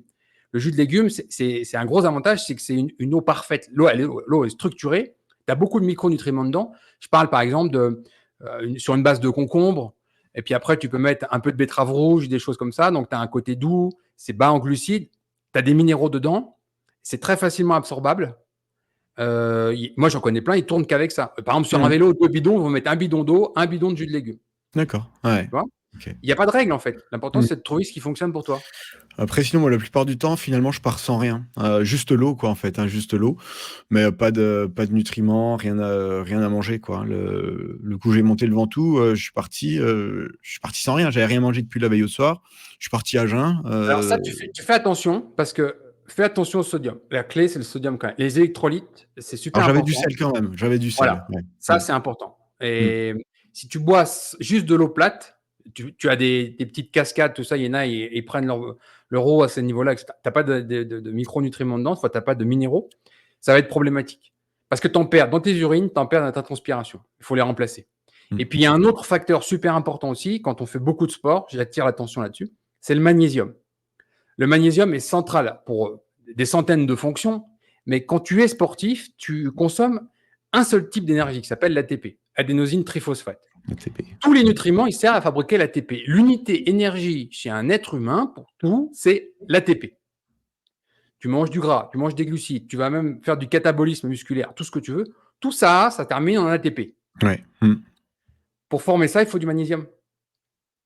Donc, plus tu dépenses en énergie, plus tu fais de sport, plus tu as besoin de magnésium. Alors, normalement, plus ton appétit est décuplé, plus tu apportes de magnésium. Mais notre alimentation est relativement pauvre aujourd'hui pour plein de raisons. Donc, il faut faire attention à son magnésium aussi. Le sportif a besoin de plus de magnésium qu'un sédentaire. Mmh. Voilà. D'accord. Ouais, C'est un point. Et ça, typiquement, c'est les crampes à l'effort, les jambes dures, toutes ces choses, les mollets sur un vélo. Magnésium, magnésium, magnésium, magnésium, magnésium. et alors concrètement, pour emmener du magnésium, sur, l'activité sportive, tu fais Il y a comment? plein de façons. Maintenant, tu as plein de suppléments en pot, même en vrac, où que c'est que en fait, les électrolytes marchent tous liés les uns aux autres. Donc, idéalement, prendre juste du sodium, c'est l'ultra minimum. Mais idéalement, faut quelque chose en équilibre. Le sodium avec le potassium, le magnésium avec le calcium. Plus tu bois, plus tu amènes d'électrolytes. C'est lié. Mmh. Tu vois, tu pars sur 500 milligrammes de sodium par demi-litre, c'est pas mal. Et puis après, tu as potassium, alors ça va être 200 milligrammes, 180, 150 selon l'équilibre. Et puis après, tu amènes 100 milligrammes de magnésium, et puis tu amènes un peu de calcium aussi. Voilà. Ouais, mais tu les amènes comment? Ah, moi, je m'embête pas quand je suis à l'effort et que je transpire beaucoup. J'ai une poutre d'électrolyte que j'utilise, que je mets dans mes autres boissons. D'accord. Donc un truc, quelque chose de tout fait, quoi, un mélange tout fait Oui, que tout à fait, ouais, tout à fait. Ouais. mmh, Qui me sert que pour le sport. d'accord. Ouais, Ouais. OK. Mais après, Non, il y a moi je moyen d'aller chercher ça dans une préparation maison, hein, il y a pas de problème, hein. Ça va mmh, dépendre de ce que les gens, par exemple, tu sais, tu as eu des études qui ont été faites, qualité, de réhydratation avec le lait. On s'est aperçu que le lait est quasiment imbattable sur la réhydratation, il bat tout, hein. Le lait, du lait cru direct, mmh, parce que tu as un équilibre en micronutriments, donc en minéraux particulièrement très absorbables, et ils ont essayé tout un tas de boissons, de mélanges, de machins, et il y a quasiment rien qui bat le lait, hein. Tu vois? d'accord. C'est bête, hein, mais Bon, tu vas pas transporter un bidon de lait cru sur ton vélo, c'est stupide. Mais c'est dans l'idée, en fait, qu'on peut avoir. Tu as des gens aussi, ils vont faire ça avec la nourriture. Typiquement, ils emmènent quelque chose à manger et il n'y a rien dans l'euro. Mais parce que ce qu'ils ont emmené à manger va être parfaitement équilibré en sodium, potassium, calcium, Mmh. magnésium. Voilà, ça peut OK. être aussi une solution. Du coup, tu Ouais. gardes ton eau neutre et un petit truc en nourriture qui va amener tous ces minéraux. Mmh. OK, ouais. Bon après Il faut si, trouver ce qui te convient. ouais. Après quand je fais des grands trajets, genre pour les 250 kilomètres là, j'avais pris quand même, j'avais fait un peu mes fat bombs, tu vois? J'avais mélangé du beurre Ouais. avec un peu de C'est pas de forcément poudre très utile, d'amande, ça. des choses comme ça. Mmh. J'ai fait 120 kilomètres sans rien manger du tout Mmh. et puis j'avais pas spécialement faim quoi, mais juste j'étais avec un copain, puis le copain il mangeait donc en même temps que le copain mangeait, j'ai mangé mon petit pot quoi, pour avoir, Ce qui est plus important, en fait, c'est le côté psychologique dans ce genre d'épreuve. mmh, Tu vois, ça avait été déjà prouvé. Tim Noakes avait fait une étude sur, on prend 2 groupes. On prend un groupe où on donne de l'eau avec du sucre et l'autre groupe, le même liquide, sauf qu'il l'avale pas et le recrache. Et finalement, on a les mêmes effets. ouais. Donc, c'est ce côté satisfaction sur ton, tu sais, la performance sportive, le premier frein, c'est pas tes muscles et c'est pas l'énergie, c'est ton cerveau. Et finalement, aller satisfaire ton cerveau, c'est certainement la première chose à faire. Donc, Mmh. quand tu emmènes quelque chose à manger, il faut que ça soit satisfaisant au goût. Si c'est dégueulasse, mais que tu te dis: «Il faut absolument que je le mange», pour ton cerveau, c'est pas bon. Voilà. Et parce que Mmh. biologiquement parlant, tu as déjà tout en fait. La graisse corporelle, tu l'as sur toi, donc ce qui va être important, c'est l'eau. Les minéraux vont être importants, mais en termes d'énergie pure, il y a pas besoin de grand Oui, il y a chose. pas besoin d'apport, plus que ça, hein. Ouais, Non, non, non, non, ouais. et j'ai publié un témoignage sur mon site, pour donner une idée, aux gens parce que si tu cours, tu sais ce que c'est que le mur du marathonien, tu sais? Ce célèbre Mmh. épuisement du glycogène à 33 km, 35. Mmh. J'ai publié un témoignage d'une personne qui est dans l'état voisin du mien, dans l'Utah, 160 kilomètres en 18 heures à jeun, à l'eau, en course à pied avec 1000 mètres de dénivelé. Mmh. Voilà, il a rien emmené, tu Ouais. vois? Il a 18 dû heures de perdre course à pied. il a dû perdre quelques grammes quoi, du coup. Oui, oui, bah, typiquement, ce Mmh mh. genre de course, tu perds facile de 3 kilogrammes. Bon, après, il Mmh. faut voir au niveau hydratation ce qu'il a fait, mais Mmh. en termes de quantité de lipides, en plus, il avait un rythme cardiaque. Tout est, je l'avais documenté sur mon article, son extrait de Strava, donc on sait sa fréquence cardiaque par kilomètre. Il était en mode diesel, hein, donc il y a pas de stock de glycogène épuisé, il y a rien du tout là, à ce niveau-là. Mmh. Donc finalement, sur ce genre d'épreuve, tu as pas besoin d'énormément de choses, sauf à satisfaire d'abord ton cerveau. Donc il faut emmener des choses qui te plaisent au goût. Après, des choses très grasses, moi j'ai essayé ça il y a 10 ans, c'est quand je suis passé de high carb à keto, j'avais peur comme tout le monde. Tu sais, tu te dis: «Je pars faire un semi-marathon, faut que j'emmène des trucs avec moi et cetera». Alors tu les emmènes, mais tu les utilises pas et finalement, tu t'aperçois que le gras que tu vas manger en courant, en gros, tu vas commencer à bien le digérer quand tu vas être rentré chez toi. Donc il t'a Ouais, servi c'est à ça, rien. ouais. Ouais, ouais, ouais. Voilà. Mmh. Il vaut Ouais. mieux, des petites doses, manger le moins possible parce qu'on n'est clairement pas fait pour faire du sport et manger. Alors on peut emmener pour se rassurer, mais techniquement, même sur un 250 kilomètres, c'est pas, Mmh. Oui, non, je suis pas sûr que ça m'ait servi à grand chose d'avoir pris, et puis la plupart du temps quand je pars, c'est vraiment je prends aucune nourriture quoi, hein, je m'hydrate, ça c'est sûr, je m'hydrate, je prends du sel, mais aucune, non, non, c'est très rare que je prenne de la nourriture, quoi. J'aime bien aussi ce côté minimaliste, quoi, partir, sans rien, aller juste le sac à dos pour la gourde, quoi, mais c'est tout, quoi, et puis après, c'est être dans la nature, quoi, partir, même en course à pied, en trail, ouais, enfin, voilà, mais c'est ce que j'aime, quoi. c'est ce côté minimaliste qui est super intéressant, super Mmh, enrichissant parce qu'on s'aperçoit que finalement, on n'a pas besoin d'un barda de technologie, un barda de nourriture, des choses simples mmh. et là, on reprend vraiment plaisir et on se reconnecte un peu avec soi-même, quoi. C'est C'est ça, super c'est important l'autonomie, quoi, ouais, d'être, ouais. Mmh. et c'est pour ça que le keto est important. J'ai interviewé quelqu'un là qui parle faire le marathon des sables, donc de mémoire, c'est 5 jours, je crois, de compétition et ils sont en totale autonomie aussi, au niveau nourriture. Il y a que l'eau qui leur a donné. Du coup, le poids du sac à dos est super important Mmh. et quand tu pars en keto, tu pars avec 30 de poids en moins de Mmh. nourriture. Tu vois? Ah oui, Stratégiquement parlant, utiliser le keto pour ce genre de choses, c'est super mmh, intéressant. c'est clair. Mmh. Ouais. Bah, c'est parfait, c'est un très beau témoignage. Je pense pas que tu m'as pas l'air martyrisé par le régime cétogène, je pense pas que tu arrêtes tout de suite. Ah non, j'arrêterai pas, hein. Non, non, c'est c'est lancé. Non, non, comme j'ai dit tout à l'heure, le retour en arrière, est impossible, enfin inenvisageable quoi, voilà, Et avec tes proches, comment ça s'est passé? Tes amis, ta famille, comment ils ont vécu ce changement? Ils t'ont posé des questions? Ils t'ont dit, «Attention, tu vas mourir», comment ça s'est passé? Ouais, ils m'ont dit: «Attention, fais attention à ta santé quand même», et voilà et puis je leur dis: «Moi je m'inquiète pas pour moi, je m'inquiète plutôt pour vous, qui êtes sur un régime de sucre quoi», des fois je suis un peu provoque comme ça. Après au début, ils se posaient pas mal de questions et en même temps, ils avaient pas forcément envie de comprendre plus profondément pourquoi je faisais ça, quoi. Ils voulaient rester dans leurs petites, dans leurs petites habitudes. Voilà, alors, aujourd'hui, bah, j'ai réussi à convaincre ma femme déjà, parce que c'est déjà énorme, je suis satisfait, quoi. Voilà, après, c'est vrai que mes parents, c'est un petit peu plus compliqué. Ils comprennent, mais ils approuvent pas forcément. Mais voilà, ça suit son petit chemin et puis, je pense qu'avec le temps aussi, les gens trouvent ça de moins en moins bizarre, hein, voilà, ils commencent à voir que je suis toujours vivant aussi, quoi et puis que je suis en bonne santé, quoi, a priori donc voilà, ça continue son petit chemin. Mmh. Petit à petit quand même les choses, enfin moi ça fait 11 ans maintenant, la seule chose que j'ai vraiment vu évoluer ces dernières années, c'est qu'ils vulgarisent, le problème avec le sucre en tant que tel. Mmh.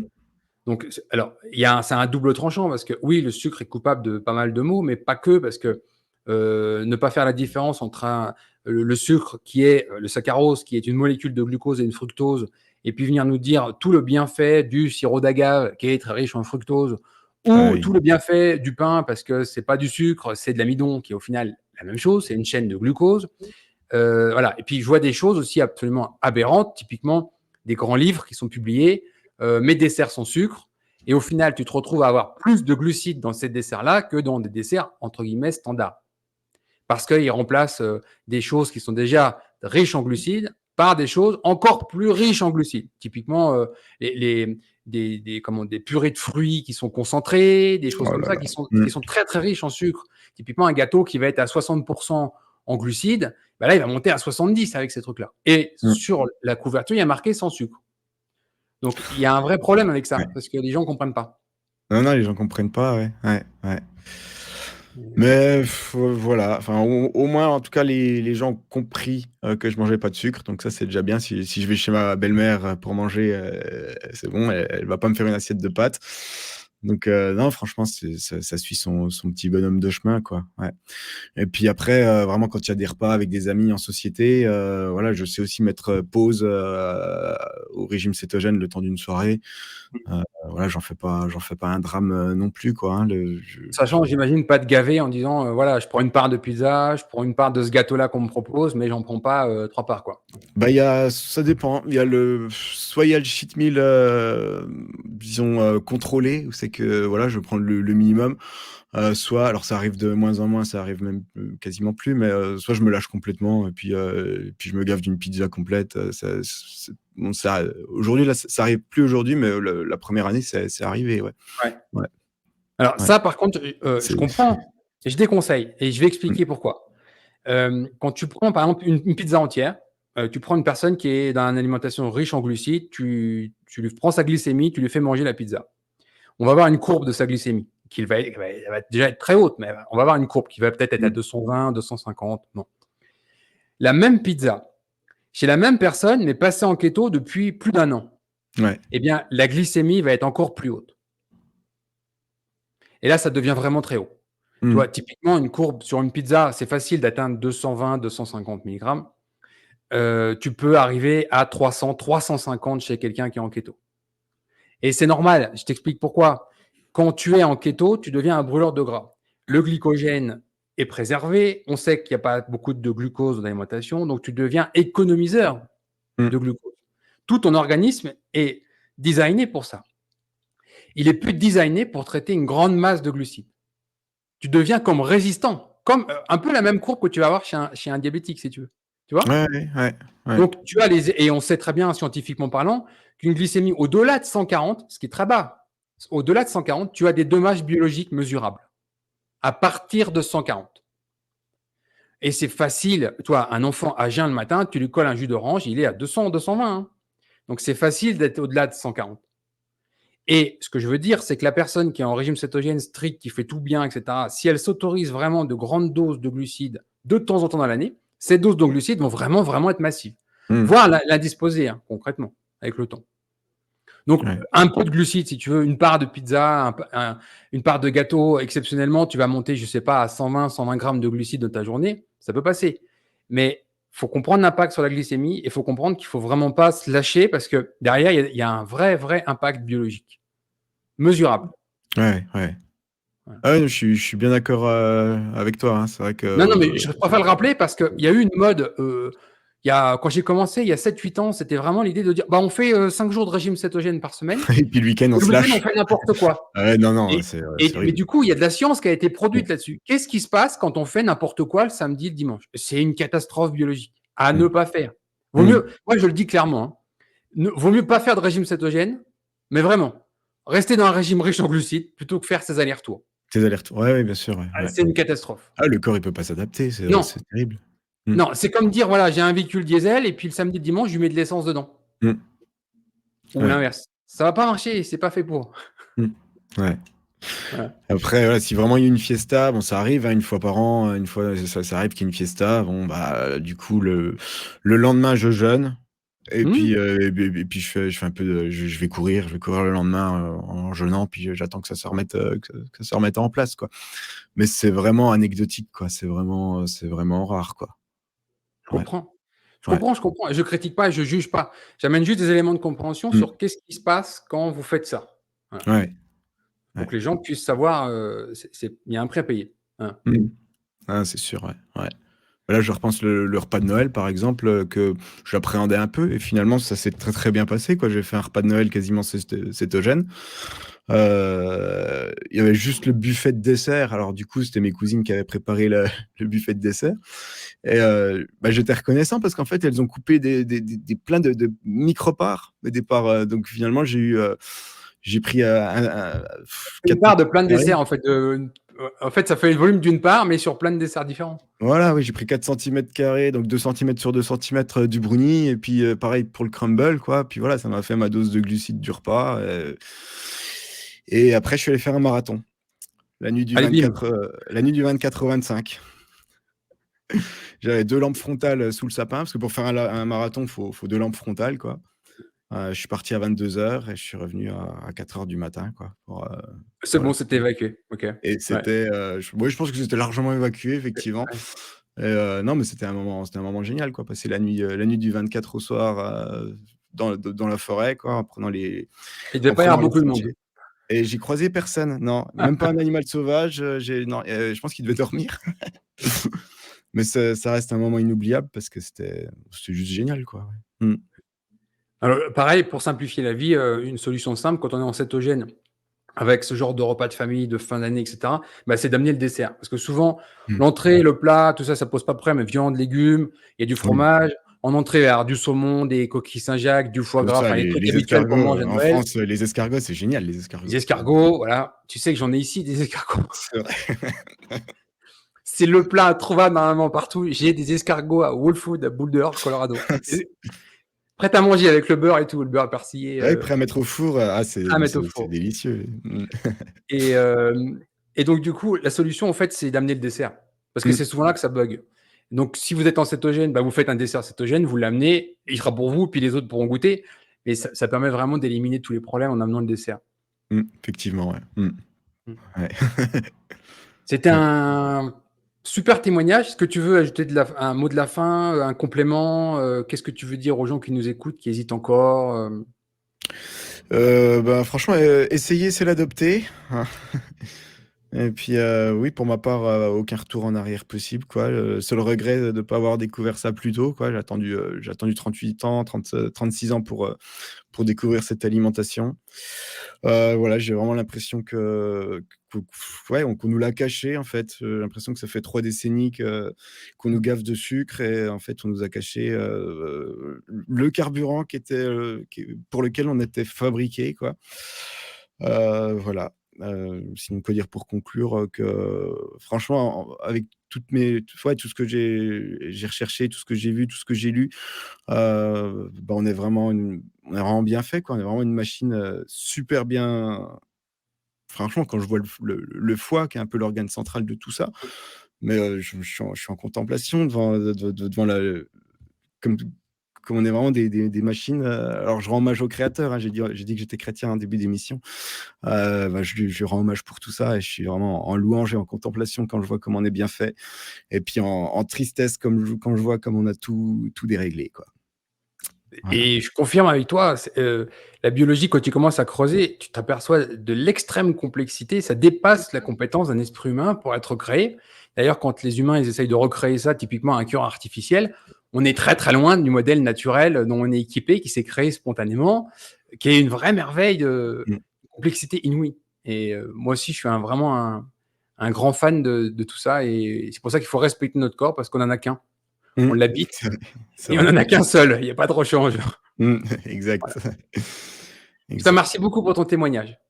Eh ben, merci à toi, puis prends soin de toi, prends soin de tes proches, de ta famille Toi aussi. et puis Tu, meilleurs tu vœux passes encore mes pour amitiés à ton épouse et puis une longue santé pour tes 3 enfants parce que là, les 2 parents heu, sont bien équipés pour bien nourrir les enfants et ils vont avoir une bonne santé en grandissant. on essaiera d'en faire des petits cétogènes C'est ça. et puis Merci meilleurs vœux beaucoup. pour 2024, hein, meilleurs vœux. On est encore en janvier au moment où on enregistre Une très alors, belle année voilà. 2024 avec beaucoup de challenges sportifs devant toi en keto. Ouais, je me suis dit: «Je la ferai mieux que l'année dernière», que l'année dernière, ouais, ouais. J'étais à 3 800 kilomètres officiellement, enfin, reconnu Strava, quoi, donc je me suis dit: «Il faut que je fasse plus que 3 800 kilomètres cette Ah année». oui, puis tu vas me passer les liens pour les gens qui veulent rentrer en contact avec toi, qui seront en description de la Ouais, vidéo, pas ton de souci. blog Mmh. et pour les gens qui veulent te suivre. Voilà. Pas de souci. 1 ou 2 podcasts aussi que j'ai pu faire, à la radio, notamment Et le jeûne de 5 jours, que j'ai pu faire un tu podcast, me donnes tout témoignage ça et on dessus. met ça en descriptif de la Ouais, vidéo pour que les gens puissent aller à ta rencontre. OK, super. Merci Merci beaucoup. beaucoup. À À bientôt. bientôt. Au revoir.